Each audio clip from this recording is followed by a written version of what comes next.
Halo guys, selamat datang ke channel Bang Nime. Dan pada video kali ini, saya akan membahas mengenai lanjutan dari anime Kumo Desuga Nanika. Atau lebih tepatnya, ini merupakan lanjutan dari video saya yang sebelumnya. Tapi sebelum lanjut ke pembahasan video, bagi kalian yang belum subscribe, silahkan subscribe dan tekan tombol lonceng untuk mendapatkan notifikasi dan info update dari channel Bang Nime. Pada chapter ini, menjelaskan mengenai sudut pandang Sofia. Sebelum Sofia bereinkarnasi ke dunia lain, dia merupakan seorang manusia bernama Negishi Shoko yang memiliki penampilan yang sangat buruk, yang mana dia tidak memiliki satupun hal yang dapat dibanggakan, sehingga dia sangat membenci hal itu. Dia selalu menjadi korban pembulian, dan bahkan dia mendapatkan ejekan dari teman sekelasnya, yaitu Rihiko, yang berarti anak horor nyata, karena penampilannya yang sangat buruk. Apalagi dia memiliki kecemburuan terhadap Wakabahiro yang berada dalam keadaan yang sama dengannya, tapi dipandang oleh orang-orang dengan pandangan yang berbeda. Karena dia sangatlah cantik, bahkan gadis yang tidak menyukainya melontarkan ejekan karena kecemburuan mereka terhadap Wakabahiro. Dalam hatinya, Sofia sangat membenci dirinya dan berharap untuk terakhir kembali. Sampai hari itu tiba di mana ledakan itu terjadi di kelas dan membunuh semua orang termasuk Sofia. Di saat itu Sofia terbangun sebagai seorang bayi. Awalnya dia berpikir jika dia ada di dalam mimpi dan tertidur kembali. Tapi Sofia mulai sadar jika itu bukanlah mimpi dan menerima kenyataan jika dia telah terakhir kembali. Sofia mulai menjalani kehidupannya dengan bahagia karena dia mendapatkan semua hal yang tidak pernah dia dapatkan di kehidupan yang sebelumnya, dan sangat menantikan apa yang terjadi di masa depan. Ketika pertama kali Sofia keluar dari kota, dia pergi menuju ke tempat kakek dan neneknya, serta menghabiskan beberapa hari di sana. Setelah Sofia menghabiskan waktu di rumah kakek dan neneknya, dia pulang ke kota Karen, yang mana di waktu itu mereka disergap oleh para bandit. Awalnya para penjaga termasuk Merzovic mencoba melawan mereka, tapi karena perbedaan jumlah yang terlalu besar, mereka dikalahkan oleh para bandit. Di saat itu Sofia ketakutan dan dalam pikirannya meminta tolong. Dan tepat di waktu itu laba-laba putih muncul dan membunuh semua bandit yang mencoba menyerang Sofia. Laba-laba itu adalah Kumoko, yang saat itu baru saja keluar dari labirin dan memberikan sihir penyembuhan kepada Merzovic. Di saat itu ibu dari Sofia melihat ke arah Kumoko dan menghampirinya karena mengira jika Kumoko adalah makhluk ilahi Dewi Sariel. Di sisi lain, Kumoko sama sekali tidak mengerti apa yang dikatakan oleh ibu Sofia, karena Kumoko baru saja keluar dari labirin dan masih belum mengerti bahasa dunia itu. Karena itu Kumoko mengabaikan ibu Sofia dan memeriksa status Sofia serta ibunya, lalu menyadari jika Sofia merupakan salah seorang dari reinkarnasi dan pergi meninggalkan mereka. Lalu di chapter selanjutnya adalah mengenai chapter Oni. Selama 1 tahun Razu-Razu menjadi seorang goblin, hal-hal yang dia lakukan adalah berkeliling desa, mencari tahu apakah ada manusia yang ikut bereinkarnasi bersamanya. Dan hasilnya dia tidak menemukan satupun, tapi dia mendapatkan beberapa informasi, yaitu jika 1 tahun di dunia ini adalah kurang lebih sekitar 400 hari. serta pertumbuhan goblin yang sangatlah cepat. Dari sudut pandang razu-razu, dia mengira jika goblin adalah makhluk yang lemah, bodoh dan kotor. Tapi pemikiran itu telah hancur.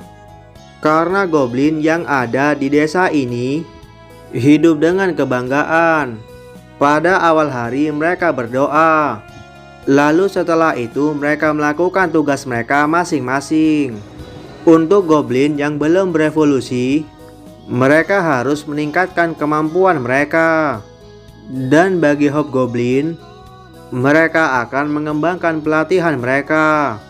Dan itu sama bagi mereka yang berburu. Lalu kita kembali ke chapter Blood. Sebelumnya Sofia telah membeli skill aprasial dengan harga 300 poin dan melihat status miliknya. Tapi dia menjadi kaku ketika dia mengetahui jika dia merupakan ras vampir. Sofia pun terus mencobanya berkali-kali, tapi tetap saja hasilnya sama. Tapi karena Sofia terus menggunakan aprasial, dia mendapatkan rasa sakit di kepala. Di saat itu Sofia dibawa ke dokter, dan dokter itu mengatakan jika Sofia terkena efek dari menggunakan penilaian terlalu banyak, dan menyuruh agar kedua orang tua Sofia untuk mengawasi Sofia selama 1 hari. Selama beberapa waktu Sofia terbangun dan berpikir jika dia harus menyembunyikan fakta jika dia merupakan seorang vampir. Untuk menyembunyikan fakta jika Sofia merupakan seorang vampir, dia mencari berbagai informasi yang bisa Sofia dapatkan. Lalu setiap malam Sofia pergi ke ruang belajar untuk mencari buku yang dapat membantunya. Sebelumnya Sofia mencoba untuk mendapatkan informasi dari para pelayan, tapi yang dia dapatkan adalah topik mengenai Kumoko. Hal itu membebani pikiran Sofia. Karena pertama kali Sofia melihatnya, dia merasa jika Kumoko adalah monster yang memiliki pemikiran seperti manusia, dan beranggapan jika Kumoko merupakan salah satu dari reinkarnasi. Tapi Sofia berpikir jika itu tidak mungkin. Setelah beberapa waktu, Sofia mulai terbiasa dengan fakta mengenai Kumoko yang menjadi topik pembicaraan di kotanya. Dan seperti biasa pada tengah malam, Sofia selalu berada di ruang belajar. Dan berkat itu, skill ketahanan tidurnya meningkat, sehingga Sofia dapat terjaga sepanjang malam. Dan pada siang harinya dia tertidur. Setelah beberapa waktu, ada seorang pria yang datang ke rumah Sofia. Dia merupakan seorang diplomasi yang datang dari kekaisaran, tapi dia memiliki sikap yang sangat buruk, dan karena itu dia terbunuh tanpa diketahui sebabnya. Orang-orang di kota tersebut membuat kesimpulan jika itu merupakan perbuatan dari Kumoko. Beberapa hari setelah kejadian itu, terjadi suatu ledakan di sarang Kumoko. Dan ketika itu, agama firman Tuhan menyatakan jika mereka telah membunuh Kumoko, dan bahkan meminta kompensasi kepada mereka. Dari sudut pandang agama Dewi Sariel, mereka menganggap jika itu merupakan suatu provokasi dari agama firman Tuhan, yang mana perbuatan itu mengakibatkan perang. Ketika peperangan terjadi, Kumoko tiba-tiba muncul dan menghancurkan semua pasukan tanpa pandang bulu, baik itu lawan maupun kawan, yang mana itu menimbulkan kerusakan pada kedua belah pihak. Ketika itu ayah dari Sofia meminta maaf karena telah gagal dan menyerahkan Sofia kepada Merzovis untuk melarikan diri. Tapi di saat itu Sofia dan Merzovis disergap oleh beberapa orang. Merazovic mencoba untuk melawan, tapi dia tidak dapat melakukan apa-apa. Ketika itu tubuhnya tertusuk dan terancam akan mati. Tapi di saat itu Sofia menggigit leher Merazovic. Lalu di chapter selanjutnya adalah mengenai chapter Oni. Setelah 2 tahun Razu-Razu menjadi seorang goblin, dia masih belum diperbolehkan untuk berburu. Karena para goblin baru diperbolehkan untuk berburu setelah mereka dewasa, atau ketika mereka berumur 4 tahun. Bagi para goblin mereka memiliki masa hidup selama 10 tahun. Dan untuk itu mereka harus berevolusi untuk memperpanjang hidup mereka. Ada beberapa pilihan yang dapat dipilih oleh para goblin untuk dapat berevolusi. Dan yang paling populer adalah evolusi Goblin Fighter. Dan setelah evolusi lebih lanjut mereka dapat berevolusi menjadi Hobgoblin, di mana jika mereka berhasil, maka mereka tidak perlu lagi khawatir tentang masa hidup. Karena masa hidup Hobgoblin sama seperti manusia. Di saat itu Razu-Razu mendapatkan tugas untuk menanam tanaman. Tapi bisa dibilang jika itu merupakan tugas yang berat. Karena tanaman yang dapat tumbuh di pegunungan mistis merupakan jenis tanaman monster. Dan jika saja Razu-Razu tidak berhati-hati, maka dia akan menjadi santapan dari tanaman tersebut. Ketika itu Razu-Razu ingin sekali untuk mendapatkan sebuah pisau. Dan di saat itu sebuah pisau muncul di tangan Razu-Razu. Ketika melihat itu, ayah Razu-Razu mengambil pisau milik Razu-Razu, lalu keluar dan kembali membawa tetua goblin. Di saat itu, tetua goblin memberikan Razu-Razu sebuah batu penilaian untuk memeriksa status miliknya. Dan di saat itu Razu-Razu mengetahui jika dia memiliki skill weapon creation, sebuah keterampilan untuk membuat senjata. Setelah itu Razu-Razu ditunjuk untuk membuat senjata. Setelah dia memiliki sihir yang cukup, lalu kita kembali ke chapter Blood. Setelah Sofia menggigit leher Merazovic, dia menghisap darahnya. Dan di saat itu terjadi perubahan pada tubuh Merazovic. Wajahnya memucat dan luka di tubuhnya sembuh. Ketika itu Merazovic mengamuk serta menyerang mereka habis-habisan.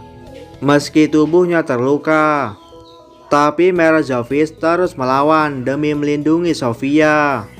Lalu ketika itu muncul Potimas yang saat itu sedang menggunakan tubuh seorang wanita. Ketika melihat pemandangan itu, Potimas memerintahkan bawahannya untuk membunuh Sofia. Karena Sofia mampu untuk mengubah orang lain menjadi vampir, dan akan menjadi masalah baginya jika saja Sofia dewasa. Tapi ketika itu Ariel datang. Di saat itu Potimas bertanya apakah dia memang Ariel. Lalu Ariel menjawab jika itu memang dirinya. Ketika itu tubuh Sofia diangkat oleh seseorang. Orang tersebut tidak lain adalah Shiraori.